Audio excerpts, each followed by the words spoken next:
Fala pessoal, tudo bem?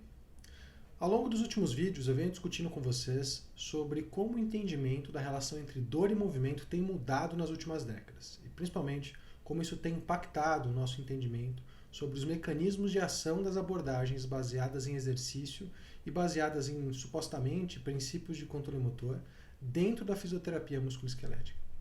No último vídeo, a gente conversou um pouco sobre a ideia da estabilização segmentar, falando principalmente das pesquisas que deram base para a técnica, das pesquisas de mecanismo que vieram depois, questionando algumas das premissas que foram levantadas inicialmente, e dos estudos clínicos atuais sobre a ideia de fazer estabilização segmentar para a coluna vertebral em pacientes com queixas de dor crônica na cervical e na lombar. A ideia do vídeo de hoje é falar sobre exercícios de estabilização da escápula, que seria a abordagem análoga em termos de controle motor para a região do ombro. Então vamos lembrar que um exercício de controle motor, o que é um exercício de controle motor, muda, na verdade, na literatura, de acordo com a região do corpo. Então, enquanto na coluna os exercícios são entendidos como de controle motor, principalmente quando eles trabalham ordem ou ativação de músculos profundos, no membro superior, os exercícios de controle motor normalmente envolvem o fortalecimento ou a conscientização de movimentos da escápula. Isso é chamado de controle motor nos membros superiores na literatura científica. E aí, da onde veio a base para essas abordagens? Então, de forma análoga, as outras técnicas que surgiram na fisioterapia musculoesquelética, ela surgiu com base de extrapolações feitas por estudos transversais, né? Feitas a partir de estudos transversais. Então, a gente tem que lembrar que, mais ou menos 20 anos atrás, boa parte dos estudos da nossa área, das ciências do movimento, que tentavam entender e questionar o modelo cinesiopatológico, investigar se as alterações de movimento poderiam ter algum papel na ocorrência e na cronificação de quadro de dor e na melhora dos pacientes, uma vez que a gente atendesse esses pacientes. Esses estudos iniciais eles se baseavam em estudos transversais do tipo caso-controle. A gente já falou isso em outros vídeos, né? Então, inicialmente, se você quer entender se existe alguma coisa que merece ser mais investigada cientificamente, a gente pode fazer um estudo transversal. E ele é chamado do tipo caso-controle quando a gente pareia um grupo de pessoas que a gente quer investigar com uma condição, como por exemplo dor crônica no ombro, com pessoas sadias. E boa parte dos estudos transversais iniciais, do tipo caso-controle, queriam tentar entender se a posição ou o movimento da escápula podia ter algum papel ou podia ser um fator associado a quem tinha dor. Isso é tudo que um estudo transversal pode nos falar, né? Se esses dois grupos são iguais ou diferentes e se eles são diferentes, em qual sentido isso acontece. Estudos transversais do tipo caso-controle têm uma série de limitações, né? Começa pelo viés de seleção.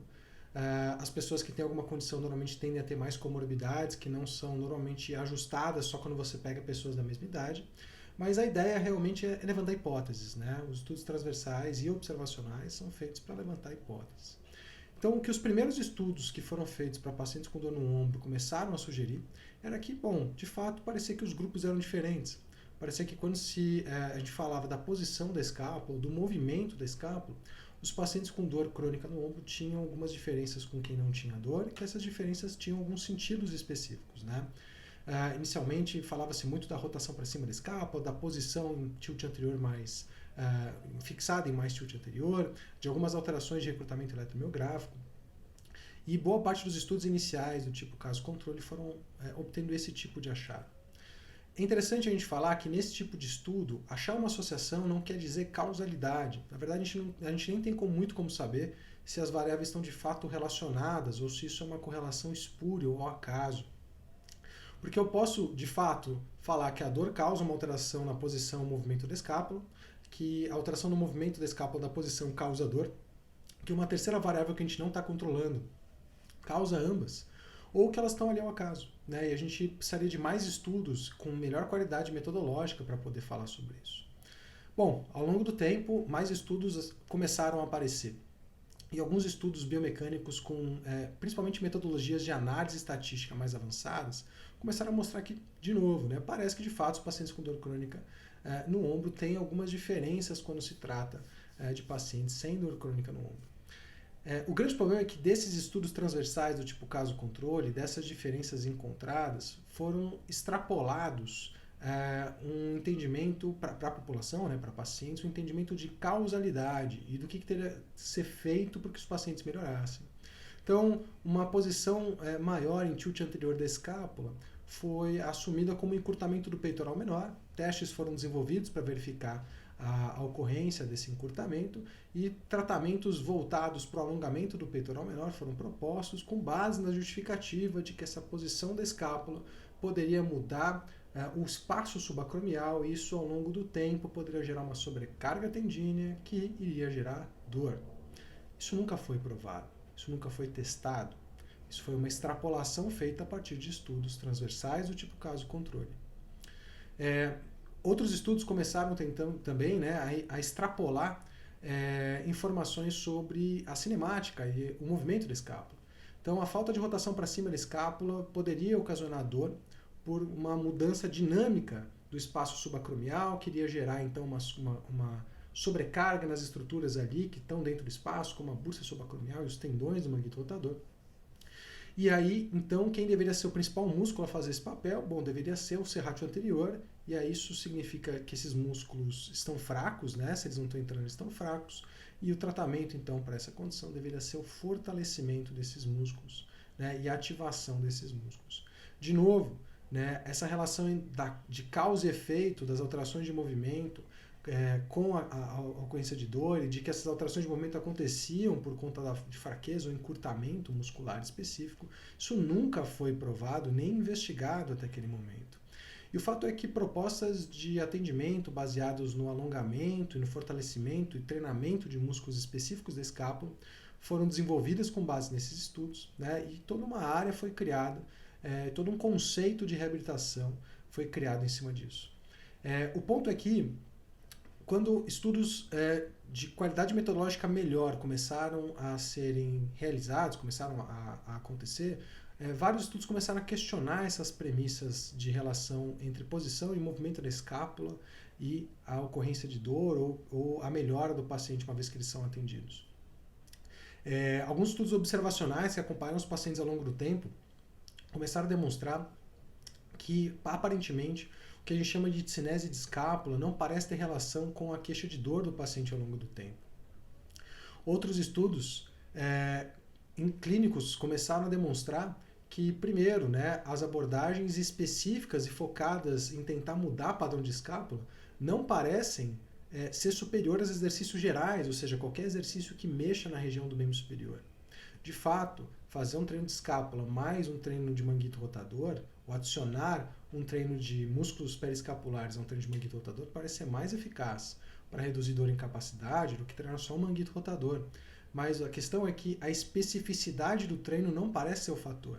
E hoje nós temos vários estudos clínicos que mostram que os pacientes não precisam mudar o padrão de movimento da escápula, na verdade, para melhorar dor e incapacidade. Tem hoje revisões temáticas com meta-análise que sugerem que, na verdade, mudar o padrão de escápula não é necessário, não parece ser necessário para que os pacientes melhorem das queixas deles. E, recentemente, um ensaio clínico randomizado que foi conduzido pela nossa colega Harumi Rota, orientada pela professora Ana Maria Siriani, demonstrou que não parece ter nenhum benefício adicional de você fazer um treino de controle motor ou de estabilização de escápula em um programa de fortalecimento dos músculos periescapulares. Você não adiciona efeito na melhora de dor e incapacidade. Então, assim como eu falei com vocês no vídeo de estabilização segmentar, a gente não pode confundir evidências de eficácia ou evidências clínicas com evidências de mecanismo. Pelo fato de uma abordagem ser eficaz, não quer dizer que a explicação que outrora foi dada para como ela iria funcionar está automaticamente validada. Hoje nós sabemos que os treinos específicos para a escápula, os treinos de estabilização da escápula, os treinos de controle motor da escápula são tão eficazes quanto qualquer outra abordagem baseada em exercício para a escápula. Isso, o que aparentemente a literatura vem demonstrando é que o mecanismo de ação para isso acontecer não parece ser através da mudança nem da posição e nem do movimento da escápula. O que parece nos mostrar que, assim como outras abordagens baseadas em exercício, as abordagens baseadas no trabalho de controle da escápula parecem atuar como qualquer outra abordagem de exercício para redução de dor e incapacidade, mediada pela melhora e modulação de fatores relacionados ao componente modulatório da dor. Então, novamente, né, se você usa e trabalha com abordagens específicas de escápula, tudo bem, a gente tem embasamento científico para continuar usando esse tipo de abordagem. A grande questão é cuidado com a explicação, né, cuidado com inferências de que alterações ou supostas alterações, né, porque o modelo cinesiopatológico faz com que a gente fale que qualquer coisa fora de um padrão que no livro é ideal é uma alteração. Então, cuidado ao falar que a variabilidade normal do movimento humano é alteração de movimento. É, então, a gente tem que ter cuidado para falar que alterações ou que movimentos de escápula que a gente entende como alterados são fatores de risco para desenvolvedor, a gente não tem essa evidência. E a gente tem que tomar cuidado com as explicações que a gente dá, né, quando a gente faz uma abordagem baseada em exercícios para escápula para pacientes com dor no ombro. Porque a gente não tem hoje embasamento científico para assumir que esses exercícios mudam os sintomas de pacientes através da mudança do movimento da escápula.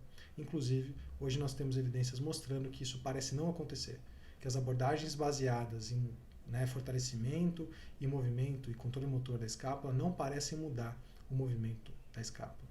Então, assim como eu falei nos últimos vídeos, né, é preciso que a gente entenda que mecanismo e pesquisa clínica são coisas diferentes, né? E que o mecanismo, ele, ao mesmo tempo que ele pode ajudar o clínico a tomar melhores decisões, ele também pode nos confundir e achar e ficar fazendo a gente achar que os efeitos acontecem por vias, quando na verdade a gente já começou a entender que o caminho não é bem por ali.